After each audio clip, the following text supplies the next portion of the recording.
Pagpalang araw po, Happy Lord's Day. Kumusta naman po ang inyong mga buhay-buhay? Ano po? Hindi ko man po kayo kilala, hindi nyo man ako kilala. Kinukumusta ko na lang kayo. Kung paano po ang buhay-buhay, lalo na po sa panahon ngayon, na para bang napakahirap na ng buhay po ngayon. Tama yung Biblia habang tumatagal, pahirap, pabigat ng pabigat ang buhay. Kung mag-aaral tayo, dito po tayo sa Biblia. Ngayon, bakit tayo gumagamit ng Biblia? The purpose is, simple lang, turuan tayo. Yung kagaya ko, alimbawa, kung nagsishare ng Word of God, at yung nakikinig, pareho lang kami pong nakikinabang. Pareho lang kami tinuturuan ng salita ng Diyos. Baka sabihin nyo, parang may lamangan, walang lamangan. Po, kaya tandaan nyo, pantay-pantay lang po tayo sa Diyos.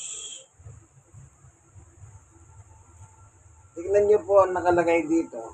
Sabi ni Apostol Pablo, bago tayo tuloy ang papalaw, tayo muna ay panandaliang manalangin. Panginoon Diyos, sa aming Ama, na makapangyarihan sa lahat, minsan samahan mo po kami sa aming pagbubulay ng mabuting balita na siya ang aming bubulay ngayon sa iyong karangalan. Salamat po sa ngalan ni Jesus. Amen. Ang sabi po ni Apostol Pablo sa panahon niya ay ito. Sa unang Timoteo 4:16, isagawa mo ang mga ito at pag-ukulan mo ng panahon upang makita ng lahat ang iyong paglago.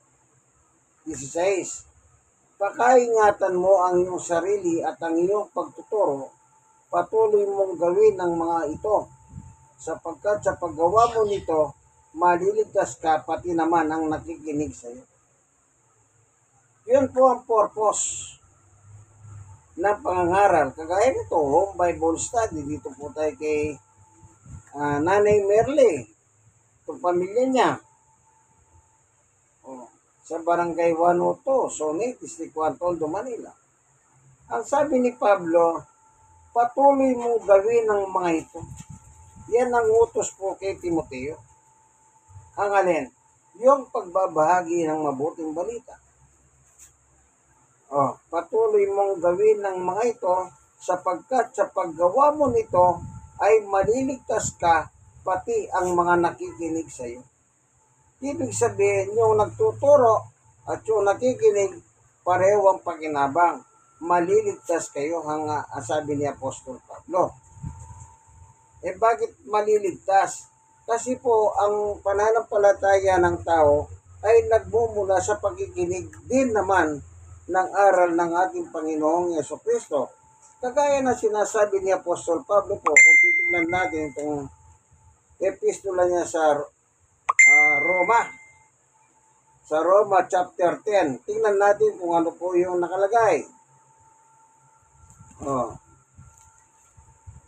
Sabi ni Apostol Pablo ay sa 17, kaya't ang pananampalataya ay bunga ng pakikinig at ang pakikinig naman ay bunga ng pangangaral tungkol kay Kristo. Yang pananampalataya, yan po ang daan ng kaligtasan. Wala pong hinahanap ang Diyos sa tao. Hindi ka tatanungin ng Panginoon, mayaman ka na ba? Hindi po. Wala pong sukatan walang sukatan ng pagliligtas ng Diyos ng tungkol sa mga bagay na material. Yung iba kasi, sinasabi nila, pagka mayaman sila, para bang nakakasigurado na sila. Hindi po gano'n. Kung ang batayan ng Diyos ay yung yaman ng tao, di paano naman yung mahirap? Sa Pilipinas, ayon sa statistika, 75 angat sa buhay. Ay, ano pala? O tama, 75 angat. Paano yung the rest? Yung, paano yun? Ay, sandali. 75 pa lang mahirap. 25% ang angat.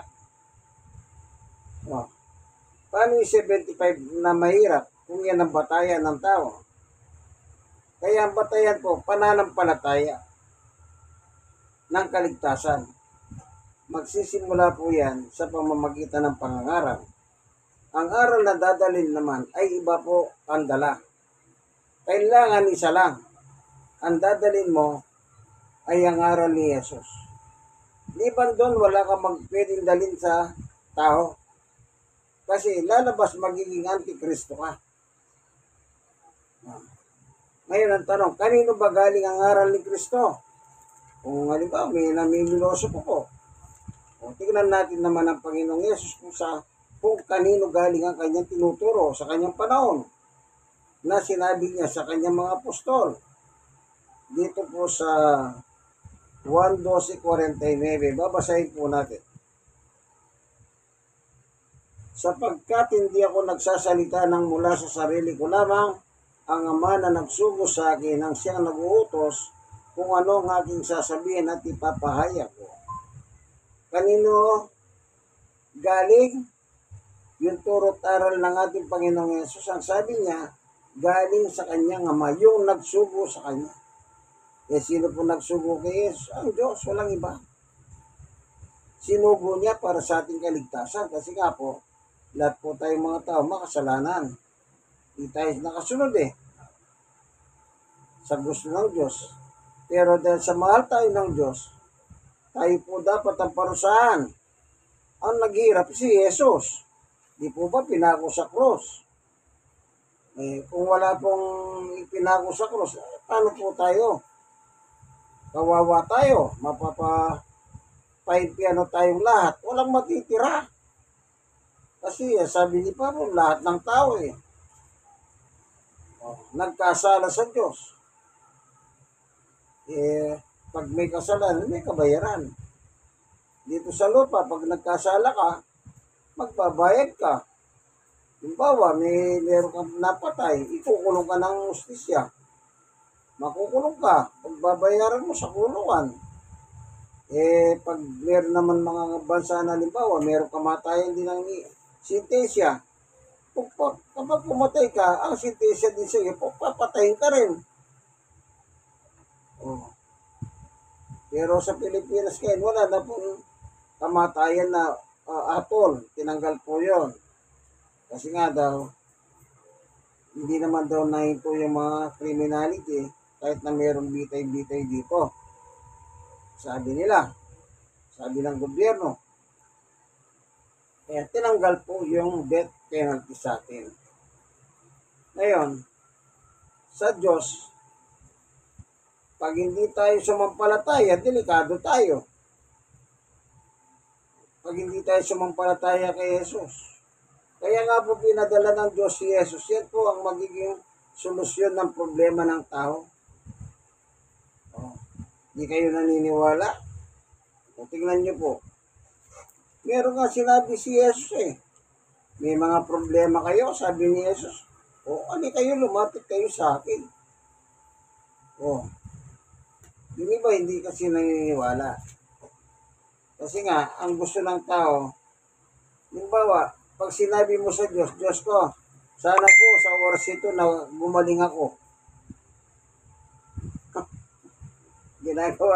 Ginagawa nilang magician ng Diyos. Tinawag mo Diyos, pagkatapos utusan mo. Wala. Yan.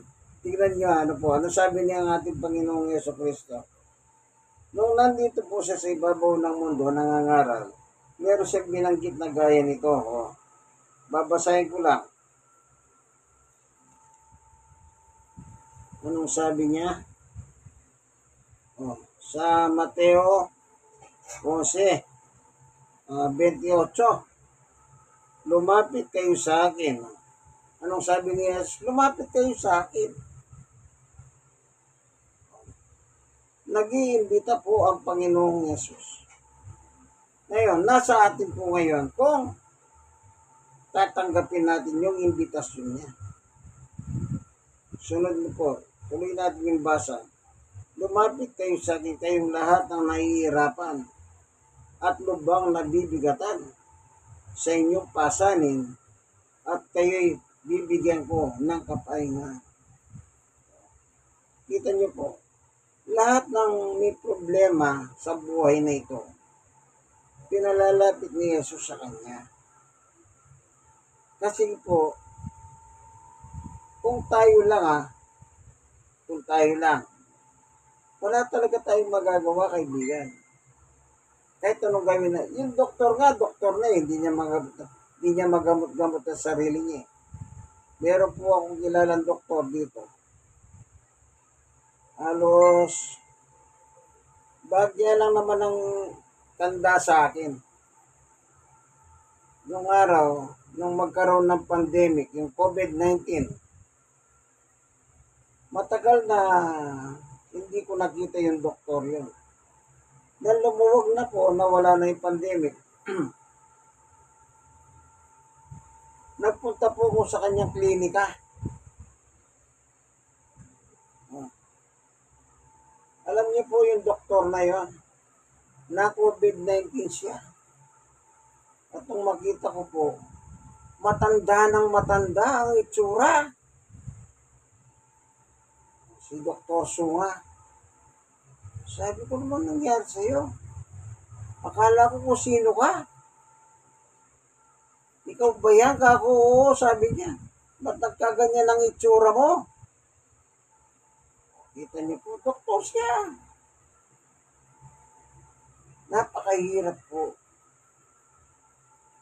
kung paano tayo pagalingin ng mga gamot ng mga doktor. Kaya, sabi ng Panginoong Yesus, hali kayo. So, bilang nakakaunawa ng salita ng Diyos, pag ang Diyos ay nag-imbita, sanggabin na natin. Kagaya ko, ako po, nakaranas ako ng matinding sakit. Noong August,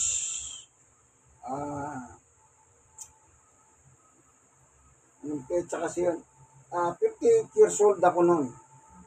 Pero ngayon, ano na ako ngayon 64. Mag-anim na taon. Yung matinding sakit na sinasabi ko po sa inyo, 2 araw yung sakit na yun. Una, eto, nagpunta ako sa ospital. Kinuwento ko lang yung aking yung nararamdaman. Yung dila ko parang nag-i-sticky. Sabi ng doktor, na-stroke ka.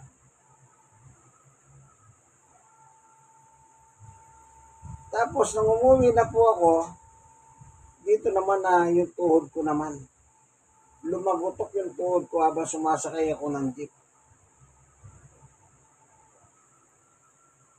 Nung ma-check up po itong tuhod ko, nakita po sa MRI, napunit po. Isang pa lang naman, at isang side lang.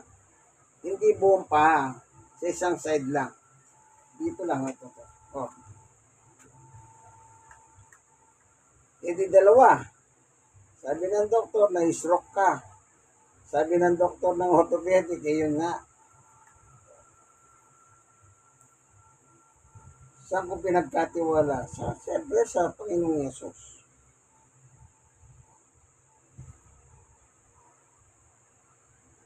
Ngayon, 6 years na. Sa awat tulong ng biyaya ng Diyos.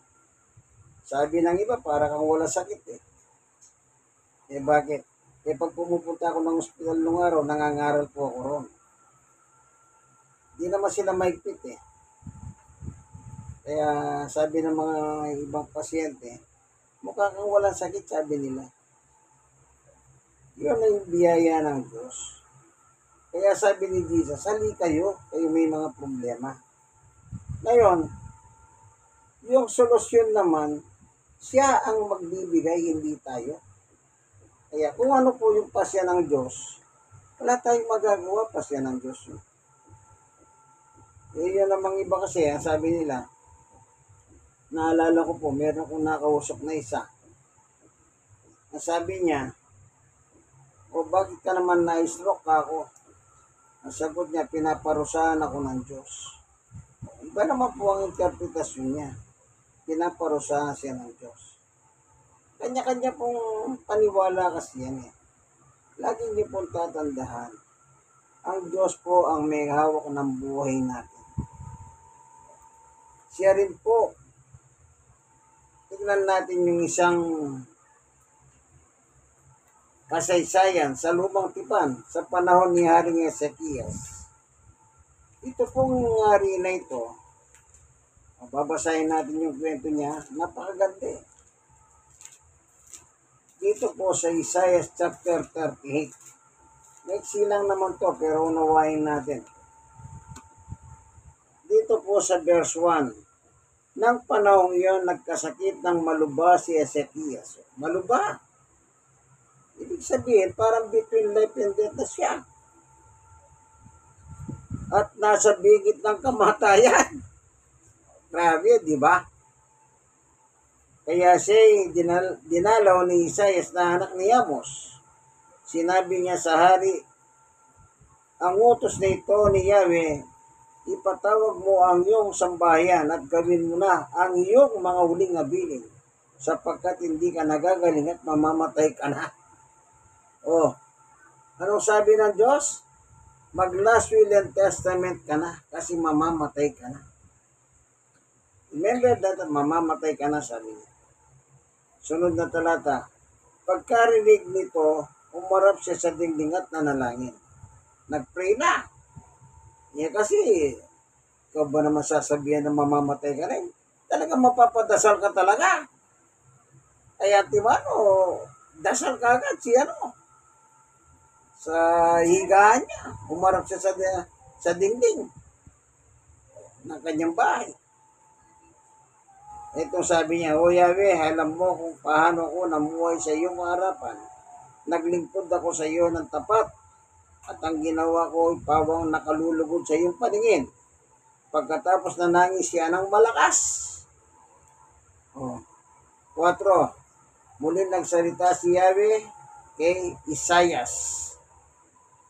5. Sabi sa kanya, sabihin mo kay Ezekias, ari po ito, Aring Ezekias, ay sinabi ni Yahweh, ang Diyos ng iyong ninunong si David, nakita ko ang iyong pagluwa at narinig ko ang iyong dahing o dalangin. Kaya't dadagdagan ko pa ng 15 taon ng iyong buhay. Sino nagpapasya sa buhay ng tao? Ang Diyos. Sinabi na nga mamamatay, kaya nga sinabi mag-last will and testament ka na eh. Pero dahil nung nakita niya, nakiusap siya sa Diyos, nananalangin siya sa Diyos. Sino ba naman ang hindi mapapadasal? Pag sinabi, mamamatay ka. Napadasal ngayon si Haring Ezekias.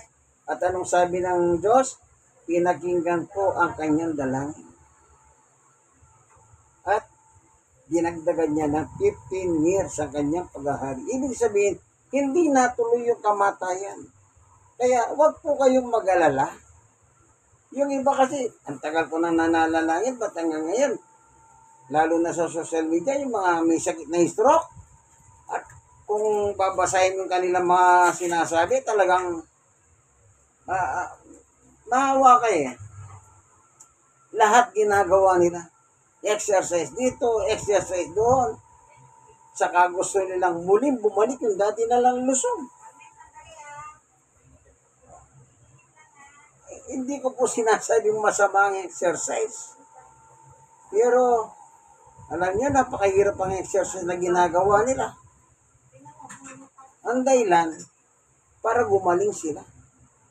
Sabi niya, salika, sabi niya, hindi naman sinabi niya, mag-exercise kayo. Si Ezekias nga eh, nakaiga nga eh. Hindi naman tumayo. Nag-side lang si Isaias para nakaharap sa dingding ng kanyang bahay. Nanalangin, tumagis, umiyak. Ano nangyari? Hindi po siya namatay. At dinagdaga siya ng 15 years. At yung 15 years na yun, ang kanyang paghahari ay ano? Ang sabi ng Diyos, ganito sabi niya, hindi lamang yon. Yung tungkol po sa kamatayan. Hindi na matutuloy. Ikaw at ang lungsod na ito hindi mapapahamak sapagkat ipagtatanggol ko kayo laban sa hari ng Assyria. Ibig sabihin, walang gulo. In 15 years, payapa ang kanyang kaharian. Ang kanyang pagiging hari, ang kanyang pamamahala. Kasi nagtiwala siya eh. Kaya tayo pong mga tao, pag lalo na, iba-iba po ang problema natin, magtiwala lang po tayo. Huwag natin utusan ng Diyos parang magikero. Sana gumaling na ako. Ay, hindi po ganun.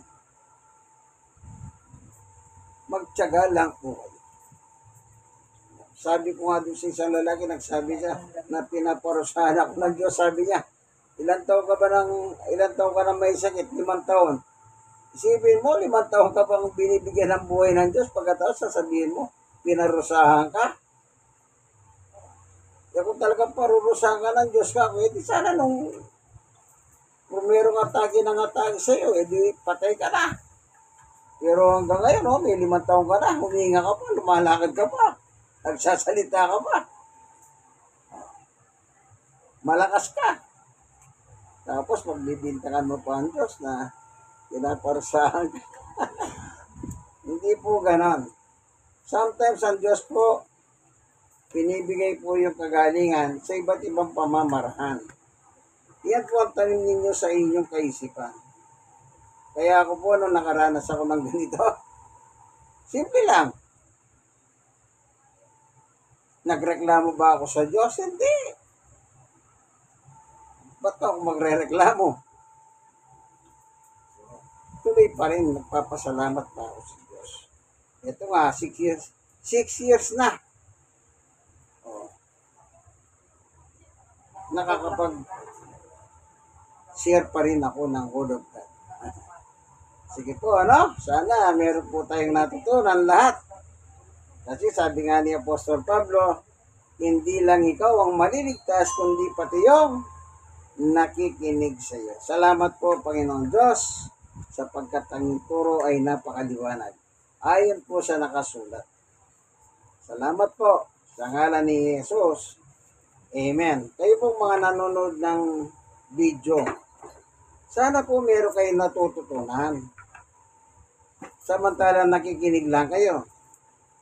Samantalang ako, halimbawa, nagsalita ako ng 1 oras. 1 oras ako magsasalita. Hindi ka nakinig. Di paano naman? Di parang lugi ako. Pero hindi ko na mo tinitignan yun. Bahala ng Diyos ko. Sana kahit konti lang meron na tira sa inyo.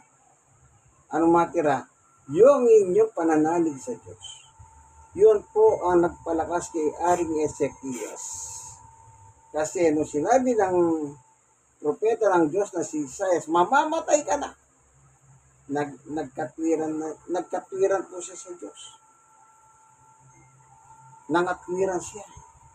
Huwag po kayong may mga twiran sa Diyos. Kanya lang, yung iba ayaw nilang mga twiran kasi nga, may something. Di ba gano'n? May something eh. Pero kung patuloy kayong magtitiwala po kayo. Kasi sa buhay natin ito eh. Sa mga iba't ibang mga tao, nagtitiwala tayo. Bakit sa Diyos ayaw nyo magtiwala? Samantalang ang Diyos, napakabait, napakabuti. Lagi nyo tatandaan, walang pinaparusahan ng Diyos. Wala din yung sinasabi nilang karma. Hindi naman totoo yun eh. Salita ng tao yun. Pag galit ang tao, makakarma ka rin. Galit ang tao. Salitang galit. Pero ang Diyos po, hindi.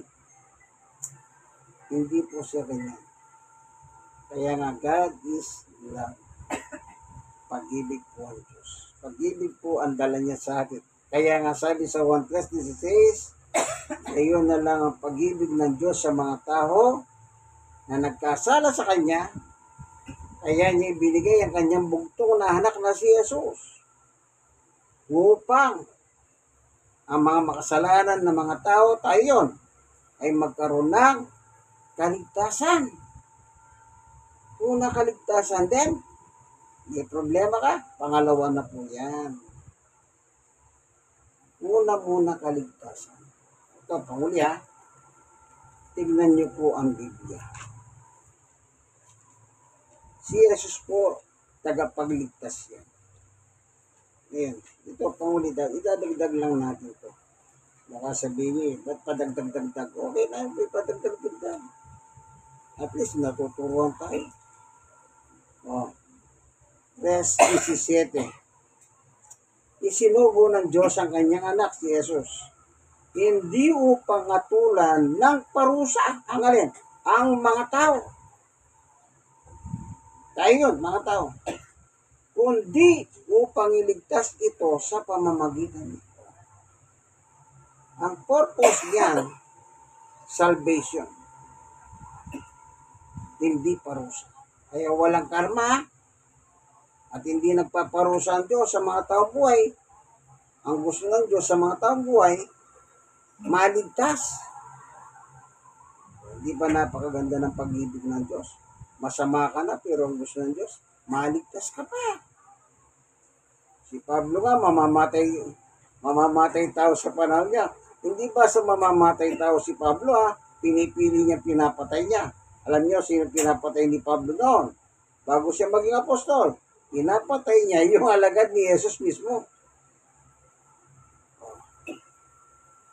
Yung alagad ni Jesus, sila pinapatay ni Pablo. Pero nakaranas ba ng biyaya si Pablo? Oo, naging apostol pa kasi. Di po ba? Nilagay nga siyang apostol sa mga hente. Sige po, Nandito na lamang ang ating munting video. God bless us all. Ito po ang inyong kaibigan, Jesus, Brother Manny Bautista.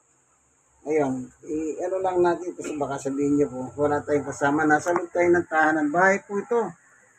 Kaya kahit tumulan dito, wala tayong problema. Tignan po natin si Nanay Melia, si Sister Rian. Ayan, Ayun, ang maganda.